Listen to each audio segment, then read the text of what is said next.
Appeal किया है कि वो तैयारी रहने की। 5 साल में तो उनके कार्यकर्ता तैयारी कर नहीं पाए थे। परिणाम सबके सामने, कितनी सीटें लड़े और कितनी जीते हैं ये सब जानते हैं। देखिए, अपने कार्यकर्ताओं को उलझाने के लिए, उनको रिझाने के लिए, उनको फंसा के रखने के लिए भैया 5 साल तक क्या करेंगे? यही बातें बोलना ना पड़ेगा। अब चुनाव हो रहा है, अभी अगस्त की डेट दी है, उसके बाद दिसंबर की देंगे, उसके बाद अगले साल की देंगे, फिर 1 साल की देंगे, फिर 1.5 साल की देंगे, करते करते अगला 5 साल इन लोगों को किसी तरीके से खींचना है। हकीकत है, और इस बात को मैं पूरी एनडीए के एक एक घटक दल के बिहाफ पर बोल सकता हूँ। जिस मजबूती से आज केंद्र में हमारे प्रधानमंत्री नरेंद्र मोदी जी के नेतृत्व में ये सरकार चल रही है, अगले 5 साल ये सरकार ना सिर्फ इसी मजबूती से अपना कार्यकाल पूरा करेगी, बल्कि इन 5 सालों में भी कई बड़े और कड़े फैसले प्रधानमंत्री जी के नेतृत्व में देश हित में लिए जाएंगे, जिसका मजबूती से समर्थन एनडीए का हर एक घटक दल करेगा। इस बात में अगर किसी के मन में 1% भी शंका है कि कोई भी एनडीए का घटक दल हमारे प्रधानमंत्री जी के नेतृत्व में कुछ भी आगे पीछे करने की सोच रखता है, तो इस बात को वो अपने मन से निकाल दे। सहज सबने प्रधानमंत्री जी के नेतृत्व को स्वीकार किया है और उन्हीं के नेतृत्व में 5 साल ये सरकार मजबूती से अपना कार्यकाल पूरा करेगी। सर अरेस्ट किया, सर क्या कहना चाहेंगे? सर अभी अभी आज अनफॉर्चुनेट इंसिडेंट हुआ सीधा हरियाणा में, तो हमने दो सरबजीत एंड अर्जोत को हमने अरेस्ट किया। अभी वांटेड है और ये बहुत ही क्लोज कोऑर्डिनेशन में बहुत ही अच्छा टीम वर्क हुआ। लीडरशिप के अंडर फतेहगढ़ साहब जाके इसको एप्रीहेंड किया, फतेहगढ़ साहब की टीम ने। सर कितने आरोपी कुल है फरार? अभी टोटल 3 थे, 2 हमने अरेस्ट कर चुके, एक अभी बाकी। तो अभी जो क्या लगता है किसी डेरे से संबंधित? देखो ये सारे जो डिटेल इन्वेस्टिगेशन हम कुछ कह सकते हैं, डिटेल इन्वेस्टिगेशन होगी उसके बाद ही कोई। सर बरामदगी क्या हुई? ब्रॉड डे लाइट अभी तक हमने एक्टिवा बरामद की और तीनों बंदे लाइट ਦੇ ਵਿੱਚ ਨਾ ਇਹ इंसिडेंट होना in presence of a cop who was gunman of. It's very unfortunate, बहुत ही अनफॉर्चुनेट इंसिडेंट उसको कह सकते हैं, क्योंकि कारण क्या बने वो डिटेल इन्वेस्टिगेशन के बाद ही बता पाएंगे। सर एक 3 ਜਿਹੜੇ ਸੀਗੇ ਤਿੰਨੇ ਫਾਲੇ ਤੇ 2 ਫੜੇ ਗਏ? नहीं, अभी 2 एक्यूज हमने पकड़े, एक अभी भी। सर कितने ना कितने गनमैन ਤੇ भी गल आ रही है, कहते गनमैन डिटेल उसके ऊपर इंक्वायरी बैठाई है एंड डिटेल ਜਿਹੜਾ ਲੁਧਿਆਣਾ ਬੰਦ ਰਹੀ ਕੋਲ दी उसको नहीं, वो हमारी बातचीत होगी। अभी भी मैं वहाँ जाऊँगा, वहाँ पे मिल के आएंगे विक्टिम को और हमारे उनके लीडर से डिटेल में बात होगी। एक्यूज अरेस्ट हो गए, दे आर सेटिस्फाइड एंड कोई ऐसी बात नहीं है, सब अपना अपना बिजनेस करें, अपना अपना काम करें, अपने अपने। सर की लगता ਜਿਹੜੇ ਲੁਧਿਆਣੇ ਚ लोग भी सहम गए हैं ਜਿਹੜੀ ਦਿਨ ਦਿਹਾੜੇ? मैं वही कह रहा हूँ, ये बहुत ही अनफॉर्चुनेट इंसिडेंट है, लेकिन पुलिस ने प्रॉम्प्ट एक्शन लेते हुए बहुत जल्दी। सर केड़ी जगह तो फड़े गए हैं? ये फतेहगढ़ साहब। फतेहगढ़। 121 लोगों की मृत्यु हो गई थी। घटना के संदर्भ में दिनांक 2/7/2024 को थाना सिकंदराबाद पर मुख्य आयोजक देव प्रकाश मधुकर व अन्य व्यक्तियों के विरुद्ध भारतीय न्याय संहिता की धारा 105, 110, 126 सब क्लॉज 2, 223, 238 में अभियोग पंजीकृत किया गया था।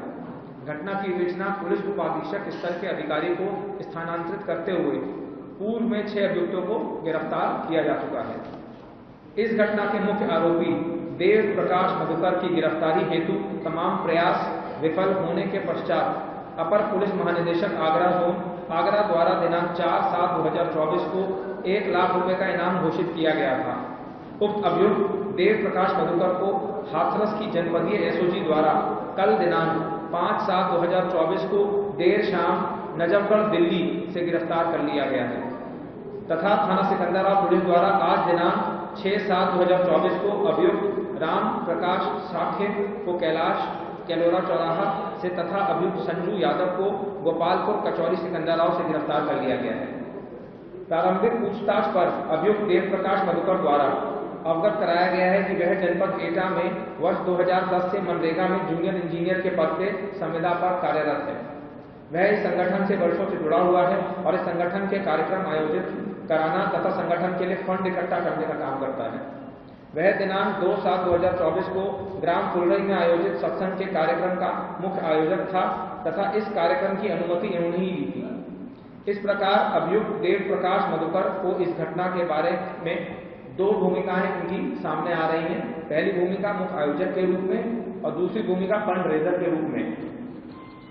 उक्त भूमिका उक्त अभियुक्त तथा इसके निर्देशन में कार्य कर रहे सेवादार एवं समिति के बंदी की सत्संग के पंडाल के आसपास बैरिकेडिंग, प्रवेश द्वार, निकास द्वार, बैठने की व्यवस्था, पार्किंग में अन्य सुविधाओं की संपूर्ण जिम्मेदारी थी।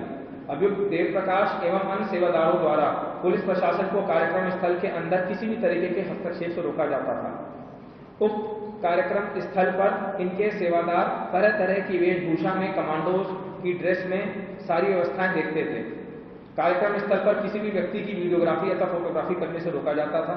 इस प्रकार उक्त व्यवस्था को सही तरीके से नहीं किया गया एवं प्रशासन द्वारा निर्गत अनुमति पत्र में वर्णित अनेक शर्तों का उल्लंघन करते हुए यातायात व्यवस्था इत्यादि को प्रभावित किया गया। पूछताछ से यह भी स्पष्ट हुआ है कि इनके द्वारा भीड़ को संभालने का कोई प्रयास नहीं किया गया तथा सभी मौके से फरार हो गए। इस प्रकार इस अभियुक्त एवं अभियुक्त के निर्देशन के कार्य कर रहे सेवादारों, जिनमें 6 सेवादारों को गिरफ्तार किया जा चुका है, द्वारा अव्यवस्था फैलाई गई, जिसके चलते घटना घटी और कहीं जाने गई। पूछताछ में यह भी प्रकाश में आया है कि इनके और इनके सेवादारों द्वारा प्रवचनकर्ता की गाड़ी को भीड़ के बीच से निकाला गया, जबकि इनको इस तथ्य की जानकारी थी कि भीड़ से निकालने के समय चरण रज के लिए भगदड़ मचने से भयानक दुर्घटना हो सकती है। इसके अतिरिक्त यह तथ्य भी गहराई से जांच की जा रही है कि इस घटना के आयोजक सेवादारों द्वारा किसी के कहने या किसी के दुष्प्रेरित करने से तो ये नहीं कराई गई है एवं आवश्यकता अनुसार गिरफ्तार सेवादार आयोजकों को पुलिस कस्टडी रिमांड में लेकर पूछताछ की जाएगी। अब इनका दूसरा रोल आता है फंड रेजर के रूप में, आयोजक के रूप में। अभियुक्त देव प्रकाश मधुकर इस संगठन में काफी दिनों से जुड़े हुए हैं और संगठन के फंड रेजर का काम करते थे और संगठन को संचालित करना तथा सत्संग इत्यादि करने के लिए पैसा इकट्ठा किया करते थे।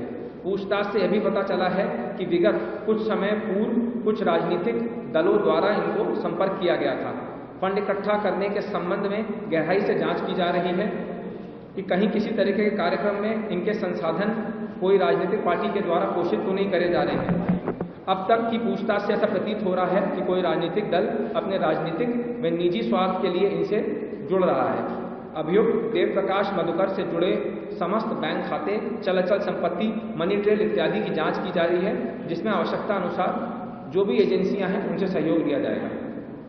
विकलांग, दिव्यांग, ऐसी गौमाता जो सड़क पे घूमती है, प्रत्येक गौमाता को बचाना हम सबका दायित्व है। इसी नाते से सरकार ने प्रबंधन किया है कि गौशालाओं में प्रबंधन बेहतर करते हुए गौशालाओं से संतों को जोड़ेंगे, समाज को जोड़ेंगे और लगातार गौमाता जो सड़क पे आवारा घूमती है, खास करके ऐसी गौमाता जिससे दूध की संभावना कम है, उनका जीवन बचाने के लिए सरकार ने व्यवस्था जुटाई है और सबको गौ सेवा प्रबंधन से जोड़ रहे हैं। मुझे इस बात का संतोष है। उज्जैन, इंदौर, भोपाल, ग्वालियर सभी महानगरों में ये बड़ी बड़ी गौशाला नगर निगम के माध्यम से संचालित करा रहे हैं। वहीं समान रूप से घर में लोग गौ पाले, इसलिए गौवंश के लिए दूध उत्पादन पे भी बोनस प्रारंभ करने वाली हमारी सरकार।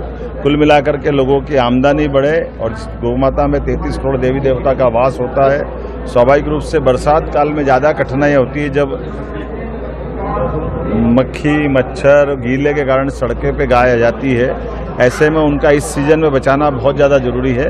इसमें गौ माताओं के माध्यम से एक्सीडेंट होता है, कई बार जनहानि भी होती है, उससे भी बचा जा सकता है और गौ माता को बचाना जरूरी है। मेरी अपनी ओर से अच्छे प्रयास को बधाई। विकास के काम तो लगातार करना ही है। अलग अलग मुझे इस बात का संतोष है कि जिस प्रकार का काम चल रहे हैं, सभी एक एक करके सब जब दिखेंगे तो मध्य प्रदेश नए रूप में आएगा। किस तरह से देखते हैं उनके बयान को लेकर? देखिए, हाथरस की घटना बहुत ही दर्दनाक है, दुखद है, लोमहर्षक, हृदय विदारक घटना है और हृदय को पूरी तरह से झकझोर देने वाली घटना है। तो यूँ तो उस पर राजनीति की कोई जरूरत नहीं है, सरकार जिम्मेदार है और सरकार के बड़े हाथ हैं। सरकार के अंडर में जिला प्रशासन होता है, सरकार के अंडर में पुलिस प्रशासन होता है, सरकार के अधीन एसडीएम होता है, LIO होता है।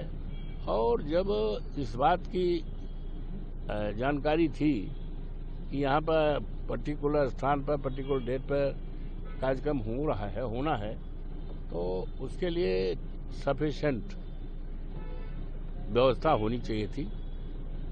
अगर मान लो कहते हैं भीड़ ज़्यादा आ गई, तो भाई भीड़ जब आ गई, जितना कहा उससे ज़्यादा तो बैरियर लगा जाना चाहिए था, एंट्री बैन कर देना चाहिए।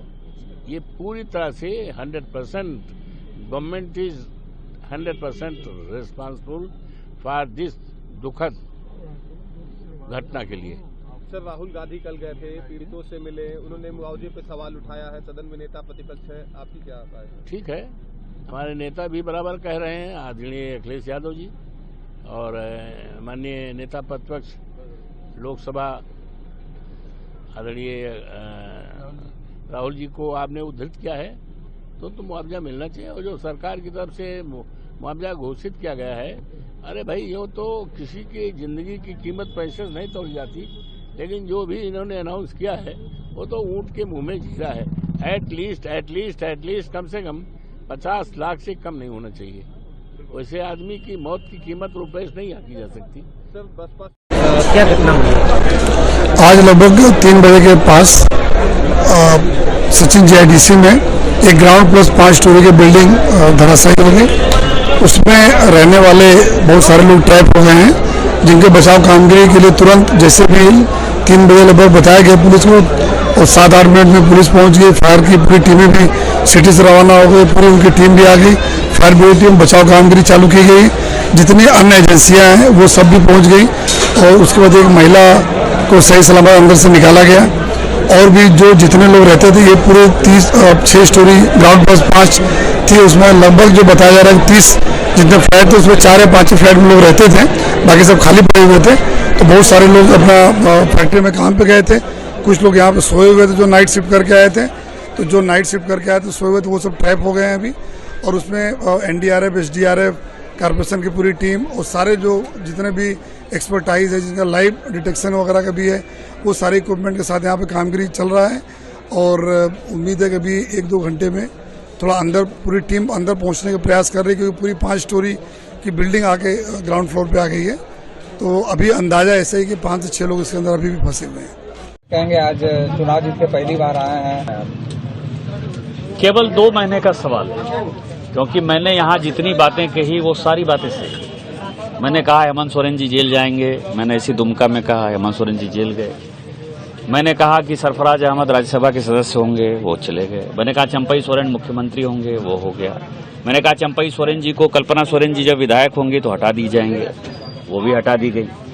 फिर से जो है परिवारवाद में हेमंत सोरेन जी बन गए हैं। तो मैं आपको एक और भविष्यवाणी कर दे रहा हूँ, हर हालत में चुनाव 2-2.5 महीने के अंदर हो जाएगा। और नया साल होते होते 2024 समाप्त होते होते यहाँ भारतीय जनता पार्टी की सरकार बनेगी। और इसके बाद जितना भी उन्होंने भ्रष्टाचार किया है और जिस कारण से उन्होंने तंग किया है, उन सारे चीज़ों का हिसाब किताब होगा। लेकिन मेरी भविष्यवाणी है, ನಮ್ಮ ಭಾರತ ಪ್ರಥಮರು ಬೆಳೆದಿದ್ದಾರೆ। एक तरफ नरेंद्र मोदी जी भारतीय जनता पार्टी तमिल के गौरव को स्थापित करने का दुनिया में काम कर रहे हैं, और दूसरी तरफ इंडी गठबंधन, ये इंडिया विलास के लोग तमिल भाषा का संस्कृति का अपमान कर रहे हैं। एक सांसद ने इंडी के ये कहा कि सेंगोल स्थापित करना गलत है। तमिल साई जी ने सही कहा। हमने आज रेजुलेशन पास किया है कि जल्दी जैसे ही भारतीय जनता पार्टी की सरकार 2026 में बनेगी, संसद में तो सेंगोल स्थापित हुआ है, तमिलनाडु की विधानसभा में भी सेंगोल स्थापित किया जाएगा। भारतीय जनता पार्टी के माननीय राष्ट्रीय अध्यक्ष श्रीमान जगत प्रकाश नड्डा साहब ने जम्मू कश्मीर भारतीय जनता पार्टी के हजारों कार्यकर्ताओं को आज डॉक्टर श्यामा प्रसाद मुखर्जी साहब की जन्म जयंती जन्म दिवस पर संबोधित करते हुए कहा है कि पूरे जम्मू कश्मीर के कोने कोने में भारतीय जनता पार्टी का हर एक कार्यकर्ता पूरी ताकत के साथ आने वाले विधानसभा चुनावों की तैयारी में जुटेंगे। और केंद्र की नरेंद्र मोदी साहब की सरकार ने जो यहां डेवलपमेंट के काम किए हैं, जो अमन शांति और खुशहाली जम्मू कश्मीर में आई है, जो जम्मू कश्मीर में सबका साथ, सबका विकास और सबका विश्वास, इस मिशन के साथ जो मोदी साहब ने काम किया है, उसी का परिणाम है कि आज जम्मू कश्मीर खुशहाल है। आज देश और दुनिया भर से करोड़ों लोग जम्मू कश्मीर आ रहे हैं। आज जम्मू कश्मीर डेवलपमेंट के विकास के नई ऊंचाइयों को छू रहा है। ये सब मोदी साहब की देन है। जिस प्रकार प्रचंड बहुमत से लगातार तीसरी बार केंद्र के अंदर मोदी साहब की बीजेपी की सरकार बनी है, उसी प्रकार आने वाले जम्मू कश्मीर में विधानसभा चुनावों के बाद यहां भारतीय जनता पार्टी की सरकार बने, यहां बीजेपी का मुख्यमंत्री बने, इसके लिए माननीय जगत प्रकाश नड्डा साहब ने आज कार्यकर्ताओं से आह्वान किया है। आने वाले दिनों में लाखों भारतीय जनता पार्टी के कार्यकर्ता माननीय राष्ट्रीय अध्यक्ष जी के इस आह्वान को पूर्ण करने के लिए पूरी ताकत के साथ जम्मू कश्मीर के कोने कोने में काम करेंगे। तो बीजेपी पूरी तैयार है इलेक्शन के? भारतीय जनता पार्टी जम्मू कश्मीर में असेंबली के इलेक्शंस के लिए पूरी तरीके से तैयार है। बीजेपी पार्लियामेंट के साथ असेंबली इलेक्शंस चाहती थी, परंतु चुनाव आयोग ने सुरक्षा कारणों को लेकर उस वक्त कहा था कि पार्लियामेंट के चुनाव के साथ विधानसभा का चुनाव कराना संभव नहीं है। अतः पार्लियामेंट के चुनावों के बाद अब चुनाव आयोग को घोषणा करनी है। भारतीय जनता पार्टी पूरी ताकत के साथ चुनाव लड़ेगी और जनता के सहयोग सपोर्ट से भारतीय जनता पार्टी की जीत होगी। जम्मू कश्मीर की अगली सरकार भारतीय जनता पार्टी की होगी। जम्मू कश्मीर का अगला chief minister Bharatiya Janata party का होगा। उत्तर प्रदेश के अंदर बहुत सारी नदियां हैं। महत्वपूर्ण है कि उत्तराखंड और नेपाल, उत्तराखंड में बारिश होने के बाद यमुना और हमारी गंगा नदी, और ऐसे पंचनदा, मतलब जब नदियां मिलती हैं सब आपस में तो भयंकर बाढ़ का एक स्वरूप लेती हैं। इसी तरह नेपाल में जब बारिश होता है तो राप्ती है, गंडक है, सरयू है और ये सब नदियां, बूढ़ी राप्ती है, ये सभी नदियों में एक भूचाल आता है। तो ये सभी परियोजनाएं कि किसानों का हानि ना हो, जन हानि ना हो, धन हानि हो तो न्यूनतम हो, न्यूनतम भी न हो, इसका भी हम लोग प्रयास करते हैं। इसी का परिणाम है कि आप अभी देखें हमारे साथ बाढ़ की जितनी हमारी परियोजनाएं 238 चल रही हैं, मतलब बड़ी परियोजनाएं चल रही हैं जिसमें हमारी सभी परियोजनाएं पूर्ण हो चुकी हैं। लगभग आज की डेट में पूर्ण होने परियोजना, कुछ परियोजनाएं 100% पूरी हो गई हैं, कुछ परियोजनाएं हमारी 90% पूरी हो चुकी है, कुछ परियोजनाएं हमारी 75 के ऊपर है, यानी बाढ़ से सुरक्षित हम।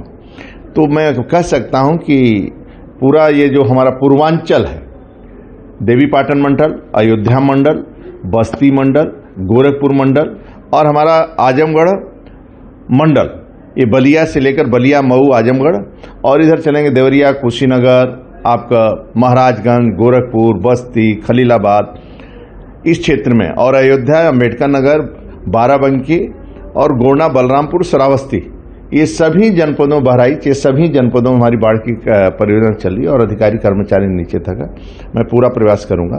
आदरणीय मुख्यमंत्री जी भी कई बार समीक्षा कर चुके हैं, जिले स्तर पर जिलाधिकारी भी समीक्षा कर चुके हैं। बाढ़ से संबंधित हर प्रकार का जो बिंदु है सभी पर चर्चा हो चुकी है और सभी हमारी तैयारी है और ईश्वर से ही प्रार्थना करूंगा कि माँ हम सब पर आशीर्वाद बनाए रहे, किसी प्रकार का नुकसान न हो और जन धन हानि न होने पावे, इसके लिए हम लोग रात दिन। आज जब मैं यहां आया हूं तो मैं हमारे संस्थापक अध्यक्ष डॉक्टर श्यामा प्रसाद मुखर्जी जी के जन्मदिन पर, जन्म जयंती पर मुझे जम्मू कश्मीर आने का सौभाग्य मिला है। मैं उन्हें भी याद करके जन्म जयंती पर नमन करता हूं। हम सबका बहुत ही विशेष रिश्ता श्यामा प्रसाद मुखर्जी के साथ तो रहा ही, लेकिन उनका विशेष रिश्ता और विशेष संबंध जम्मू कश्मीर से रहा।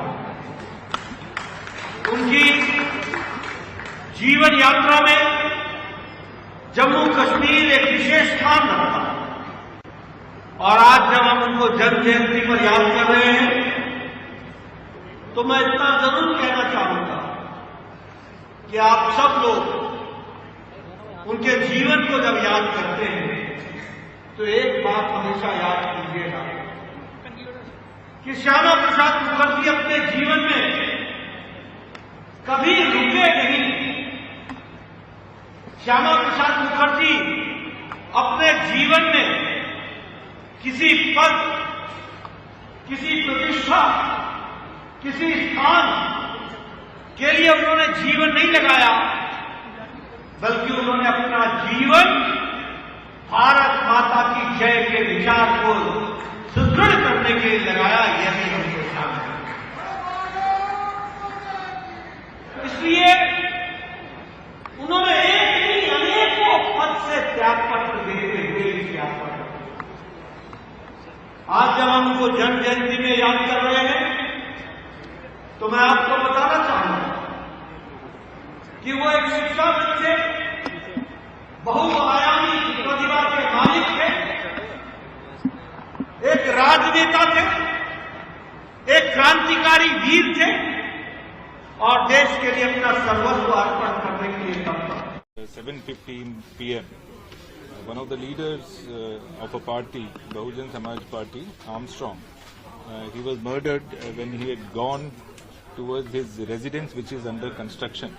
So this construction place, some of the accused had come and had murdered him. Subsequent to him, he had some 4 people accompanying him. They were also injured.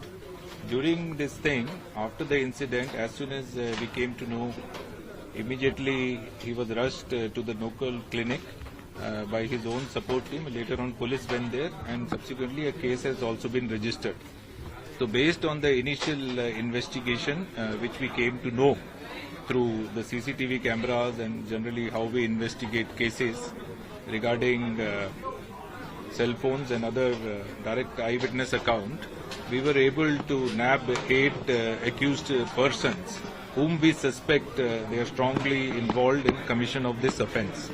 So the team which had arrested them is inquiring them, and as on date, Mr. Armstrong's body, the PM was conducted, and we have made some arrangement for giving him the final resting place en route.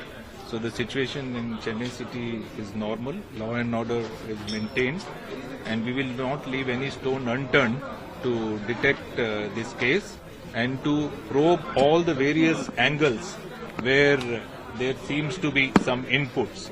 All the other accused who are part of this crime and who are involved in this will be brought to books, and we will see that all who are the genuine commission of offence, if there are any more, are brought on record. So the case is under investigation. Further details only once the investigation is over, we can give it. So the BSP, the VCK, the Congress party leaders, they're all saying that those who've been arrested now are not the real culprits. How do you respond to that? No, this only further investigation will prove, but right now we have sufficient evidence to prove that they are strongly suspected and they would have only committed the offence. So if it's a retaliation killing in response to the murder of Arkat Suresh last year, what happens to be Armstrong's role in this? It seems to be little premature to prove that it is a retaliation killing, but if there is, those angles are being probed into. If his role was there in any of the previous things, will be brought. Sir, is there any political angle that you're making? No, there is no political angle. So, did the police not anticipate that there could be a revenge murder after Arkat Suresh? See, he's not in any of the threat category which we have got. So, police was only watching him as a political leader. There was no specific threat or specific input about this kind of an incident. What appears to be the motive now, sir, as of now, for the killing? No, as of now, as I said, there are 2-3 angles and leads we have got. We are inquiring into them. Since the case is under investigation and we hope to catch all other accused, further details I will not like to have. Not a political murder? No, it doesn't point toward that. I don't think it's a political murder. That's what I said. So it is nothing like that. There's also criticism that there is an intelligence failure, sir. No, there is no question of intelligence failure because these things work only when there is some input. So there was no specific input in this regard. So there's no threats that Armstrong received? Because some of them say that they No, there is no specific threat which we have received or any indication or any other thing we had received. As I said before, he was a political leader of BSP. So regarding that, we do have certain inputs during the elections and all that we were keeping watch on. So the 8 people who have been arrested now have surrendered themselves in the police station? No, they have not been surrendered. We were chasing them, and that is how we picked them.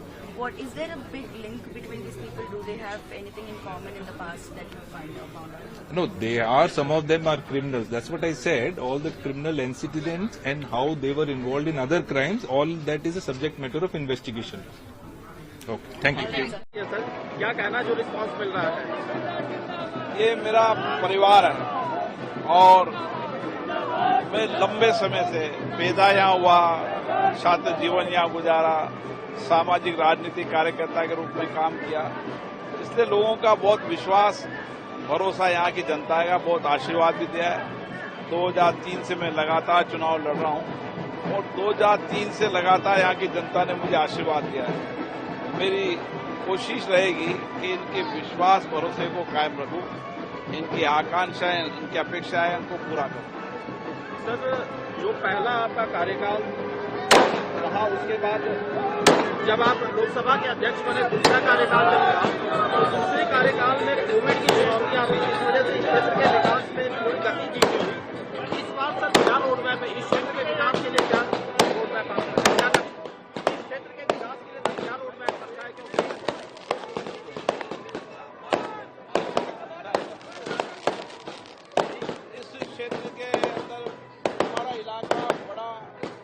इलाका, agriculture based इलाका बोलते हैं, तो हमारी कोशिश होगी कि agree industries को यहाँ पे डेवलप किया जाए।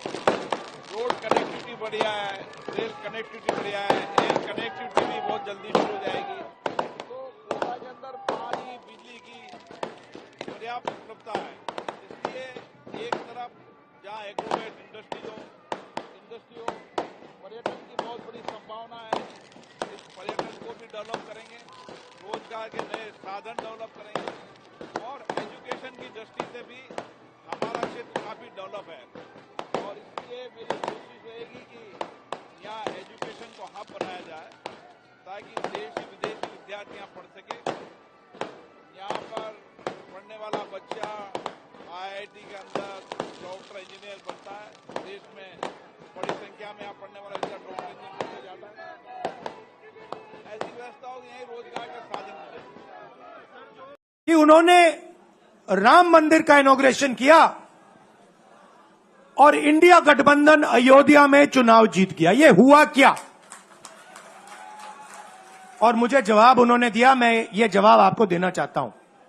उन्होंने कहा, राहुल जी, मुझे पता लग गया था, तकरीबन 6 महीने पहले मुझे पता लग गया था कि मैं अयोध्या से लड़ूंगा, और जिस दिन मुझे पता लगा उस दिन मुझे यह भी मालूम था कि मैं सिर्फ लड़ूंगा नहीं, इंडिया गठबंधन अयोध्या से जीतने जा रहा है। मैंने कहा कि आपको कैसे मालूम? पूरी देश में, मीडिया में, सब जगह राम मंदिर का इनॉग्रेशन हुआ, तो आपको कैसे मालूम? उन्होंने कहा कि राहुल जी, जब मैं अयोध्या में लोगों से बात करता था तो मुझे अयोध्या के लोग सिर्फ 2-3 चीजें कहते थे। पहली बात कहते थे कि अयोध्या में मंदिर बनाने के लिए, क्लीन अप करने के लिए बहुत सारे लोगों से जमीन ली गई, बहुत सारे लोगों की दुकानें, घर तोड़े गए, और आज तक जिन लोगों के घर छीने गए, तोड़े गए, दुकानें तोड़ी गई, आज तक उनको नरेंद्र मोदी जी ने कॉम्पनसेशन नहीं दिया। पहली बात, जहां भी वो जाता था लोग उनसे कहते थे हमारी जमीन छीनी गई, सरकार ने हमें मुआवजा नहीं दिया। दूसरी बात, अयोध्या का इंटरनेशनल एयरपोर्ट बना, बड़ा एयरपोर्ट, जमीन किसकी गई?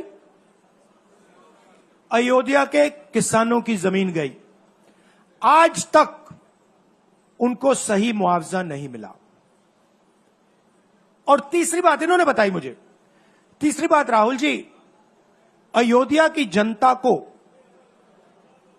बहुत गुस्सा आया जब उन्होंने देखा कि राम मंदिर के इनॉग्रेशन में अयोध्या का एक भी व्यक्ति नहीं था। यह कारण थे। मगर मैं आपको यह कहानी क्यों बता रहा हूं? क्योंकि जो मूवमेंट अडवाणी जी ने चालू की थी, उस मूवमेंट को जिसका सेंटर अयोध्या था, उस मूवमेंट को इंडिया गठबंधन ने अयोध्या में हरा दिया है। बहुत बड़ी बात कह रहा हूं। मतलब इनका पूरा जो सेंटर था, वहां पे हमने, आप जैसे कार्यकर्ताओं ने, कांग्रेस पार्टी के कार्यकर्ताओं ने, और आप जाके पूछिए वहां पे, समाजवादी पार्टी के किसी भी नेता से पूछ लीजिए और वो आपको बताएगा कि कांग्रेस पार्टी का कार्यकर्ता बब्बर शेर जैसे हमारे साथ खड़ा हो गया था, 1 इंच पीछे नहीं हटा। जेपी नड्डा जी आ रहे हैं, क्या कहेंगे आज जो मीटिंग हुई? नहीं, सबसे पहले तो जैसे आपने कहा कि बड़ा महत्वपूर्ण दिन है, इसलिए भी कि आज हमारे संस्थापक डॉक्टर श्यामा प्रसाद मुखर्जी का भी दिन मनाया जाता है। साथ ही साथ लोकसभा के चुनाव के बाद प्रधानमंत्री मोदी जी का तीसरी बार लगातार पदभार संभालने के बाद, उनके नेतृत्व में तीसरी बार लगातार एनडीए की सरकार बनने के बाद पहली इस प्रकार की कार्यकारिणी प्रदेश जम्मू कश्मीर की आयोजित की गई है। और इसका महत्व आपको इसी से समझ में आएगा कि हमारे राष्ट्रीय अध्यक्ष स्वयं इसमें रहने वाले हैं। उनका भी लोकसभा चुनाव के बाद ये पहला आगमन है। साथ ही साथ नवनियुक्त हमारे चुनाव प्रभारी श्रीमान किशन जी रेड्डी का भी यहां आना हुआ है। उनके लिए ये पहली कार्यकारिणी है और मुझे लगता है कि यही वो धरती है जहां पर आज से लगभग 70 वर्ष पहले श्यामा प्रसाद मुखर्जी ने जम्मू कश्मीर की पूर्ण विलय का भारत गणराज्य के साथ लेकर के आह्वान किया था और राष्ट्रवाद की वो ज्वाला प्रज्वलित की थी जो आगे चल करके जनसंघ के दिए की लौ बनी। और इसलिए जम्मू कश्मीर में भारतीय जनता पार्टी की गतिविधि पर और उसके कार्यकर्ताओं के द्वारा आयोजित किए गए प्रत्येक कार्यक्रम को लेकर के देश भर में उत्साह भी रहता है और देश इससे प्रेरणा भी। कोटा, बूंदी, ये तमाम हारोड़ती क्षेत्र, ये हमारे सामाजिक राजनीतिक छात्र जीवन से हम यहाँ पर ही सब कुछ हमने अनुभव किया, यहीं सीखे। यहाँ की जनता का प्यार मिला, स्नेह मिला, आशीर्वाद मिला और हमने इस सारे क्षेत्र में लंबे समय तक जनता के अभाव, कठिनाइयों के लिए भी संघर्ष किया। केंद्र में माननीय प्रधानमंत्री नरेंद्र मोदी जी के नेतृत्व में सरकार बनी है, तीसरी बार सरकार बनी है और तीसरी बार जहां नरेंद्र मोदी जी के नेतृत्व में देश आगे बढ़ेगा, हमारी कोशिश होगी कि राज्य और केंद्र मिलकर, राज्य में भी भारतीय जनता पार्टी की सरकार है, केंद्र में भी भारतीय जनता पार्टी, ये संयोग काफी वर्षों बाद राजस्थान को मिला है और इसलिए हमारी कोशिश होगी कि किस तरीके से दोनों सरकारें मिलकर यहाँ की अपेक्षाएं, आकांक्षाओं को पूरी कर सके और विकास के मॉडल पर, इंफ्रास्ट्रक्चर के मॉडल के साथ साथ रोजगार सृजन के साधन उपलब्ध हो सके ताकि नए नौजवानों को रोजगार मिल सके। आज मुझे खुशी है कि देश के अंदर नए प्राइवेट सेक्टर, हर सेक्टर के अंदर जिस तरीके की प्राइवेट सेक्टर के अंदर, निजी क्षेत्र के अंदर लोग भारत में इन्वेस्टमेंट कर रहे हैं और दुनिया के देश भी भारत में इन्वेस्टमेंट करने के लिए जिस तरीके की उत्सुकता है, आने वाले समय में इन सभी सेक्टरों के अंदर निश्चित रूप से नौजवानों को रोजगार मिलेगा और भारत को हम पर्यटन की दृष्टि से भी दुनिया का आज भी हमारी सांस्कृतिक विविधताएं, हमारी अलग अलग हमारी भौगोलिक स्थिति के कारण दुनिया के पर्यटक यहाँ पर आते हैं। तो ऐसे बहुत सारे सेक्टर हैं जिसमें भारत देश लगातार आगे बढ़ रहा है। इस मोदी जी के 30वें कार्यकाल में मुझे आशा है कि देश नए कीर्तिमान हासिल करेगा। लोकसभा अध्यक्ष के तौर पर आपने कई सारे एक तरह से कहे तो संकेत दिए हैं। देर तक लोकसभा चलाई, जब राष्ट्रपति अभिभाषण पर चर्चा हुई, नियमों में बदलाव किया गया, क्या उस पर क्या कहना चाहेंगे? मेरी कोशिश रहती है कि मुझे जो जिम्मेदारी मिली है, ये संस्था लोकसभा हमारे लोकतंत्र का मंदिर है, आस्था का केंद्र है, लोगों के विश्वास का केंद्र है। इस पर देश के चुने लोगों की अपेक्षाएं, आकांक्षाएं अपने अपने मत, विचारधाराओं के आधार पर रखे जाते हैं। सभी लोगों के विचार आए, सभी लोगों के मत आए, सभी लोग अपने क्षेत्र की आकांक्षा, अपेक्षाएं बताएं और सबका सामूहिक रूप से देश के विकास में योगदान हो। इसलिए कोशिश रहती है कि संसद जितनी देर रात्रि तक चलेगी उतनी चर्चा, संवाद होगा, सबका मत आएगा और उस मत के साथ हम सामूहिक मिलकर देश के विकास की एक नई दिशा दे पाएंगे। राहुल गांधी अपने राजनीतिक दौरे पे गुजरात आए थे। राहुल गांधी और संवेदना का कोई संबंध नहीं है, ना उनमें कभी संवेदना थी। और मैं भगवान से प्रार्थना करता हूं कि मात्र राजनीतिक नहीं, लेकिन कहीं ना कहीं उन्हें जरूर से थोड़ी संवेदना जरूर से दी जाए। वो हर मुद्दे को झूठ एवं राजनीति से जोड़ने में माहिर है। यही राहुल गांधी जिनके साथियों के साथ, इंडी गठबंधन के साथ तमिलनाडु की सरकार चला रहे हैं।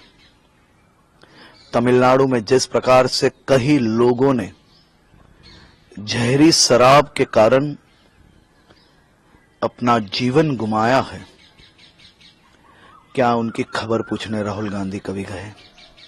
उनके मुंह से एक शब्द आपने कभी तमिलनाडु के ये पीड़ित परिवार के लिए सुना?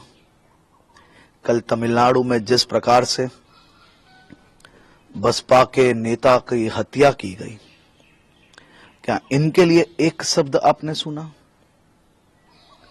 बंगाल में इंडी गठबंधन की सरकार है, एक महिला को जाहिर रोड पे पीटा जाता है।